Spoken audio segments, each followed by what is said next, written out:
राधे राधे महाराज जी। महाराज जी, क्या इस कलयुग में भगवान जी अवतार लेंगे? ऐसा तो शास्त्रों में लिखा है कि भगवान लेंगे अवतार। भगवान के कल की अवतार की चर्चा आती है शास्त्रों में, तो ऐसा लिखा है भगवान लेंगे। पर वो जब बहुत विकराल कलयुग बढ़ेगा। अभी 4,32,000 वर्ष कलयुग की आयु है, तो उसमें 5,000 के ऊपर ही अभी तो 32,000 नहीं क्रॉस किया है। कलयुग में इतना पापाचरण बढ़ जाएगा, इतना पापाचरण बढ़ जाएगा कि कहीं राम कृष्ण नाम सुनने को नहीं मिलेगा। देखो धीरे धीरे उसका प्रभाव बढ़ रहा है। मतलब कलिकाल का प्रचंड स्वरूप जब आएगा तब तो हाय हाय मची जाएगी। अभी तो बच्चा है, 4,32,000 में अभी तो 5,000 वर्ष व्यतीत हुए हैं, और अगर 32,000 क्रॉस करेगा तब कैसा होगा जब लाख व 2 लाख क्रॉस करेगा। तो अब लिखा है कलिकाल बिहाल किए मनुजा, नहीं माने को अनुजा तनुजा। बेटी बहन का भेद खत्म हो जाएगा, पशुवत भोग आचरण शुरू हो जाएंगे, तांडव राक्षसी स्वभाव का। जब ऐसा महाभयंकर पापाचरण होगा तो उस समय भगवान का अवतार हुआ, कल की अवतार।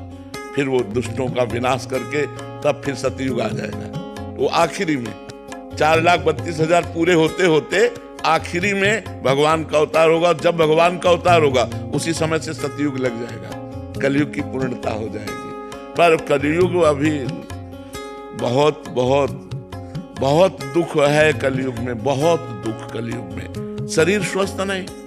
अब देखो कैंसर ऐसे होने लगा जैसे जुकाम बुखार। जिसको देखो तेरे दिन खबर मिलती उनको कैंसर हो गया, और कैंसर का मतलब जीवन बर्बाद हो जाना। वो सब कीमो लगवा के वो 1-2 साल भले और घसते, इसके बाद शरीर छूट ही जाता है। अब कैसे कैसे भयंकर रोग बढ़ रहे हैं, कैसे कैसी भयंकर व्यवस्थाएं हैं। अब एक आदमी को परेशानी, अस्पताल जाए तो दवा मिलना तो बाद की बात है, पहले 10-5 हजार रुपया खर्चा करो इस बात के लिए कि तुम्हें है क्या। अब वो सब रिपोर्टें देखकर निर्णय करेंगे कि आपको है क्या।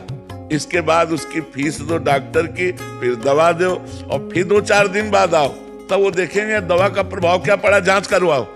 वो जांच में अगर किसान आदमी है ना, वो इतने में उसकी सब इतना कहाँ पैसा है किसान आदमी के पास। तो आगे चल करके बड़ा रोगों का तांडव, भोगों का तांडव बढ़ेगा। कलयुग का प्रभाव, सब प्रथाएं, सब पवित्रताएं धीरे धीरे नष्ट होती जाती है। मतलब क्या सुंदर गृहस्थी कि अगर पति को प्राप्त किया तो आजीवन निर्वाह किया, पत्नी का वरण कर लिया, आजीवन निर्वाह किया। यहाँ लव मैरिज होता साल भर में डिवोर्स हो जाता है। कलयुग का प्रभाव देखो, कहा कलयुग का प्रभाव देखो। अब जब ये चरित्र आ गए कि पति पत्नी में विश्वास नहीं है, तो फिर मतलब कैसे गृहस्थी चलेगी। तो बड़ा समय धीरे धीरे कलयुग का प्रभाव तो बढ़े। पर कलयुग का एक बड़ा गुण है, जो 10,000 वर्ष तपस्या से फल प्राप्त होता था, वो कुछ दिनों के नाम कीर्तन नाम जप से प्राप्त हो जाएगा। कलयुग का बहुत बड़ा, कलयुग समयुग आन नहीं, जो नर कर विश्वास, गाय राम गुण गण विमल, भवबिन तरह प्रयास। इसमें बिना प्रयास के भवसागर से तरने का उपाय है राम राम राम राम, राधा राधा राधा राधा, कृष्ण कृष्ण कृष्ण। नहीं तो पहले पता चला कि 10,000 वर्ष दाहिने पैर के अंगूठे के बल खड़े होकर दोनों हाथ उठा के मंत्र जप कर रहे हैं।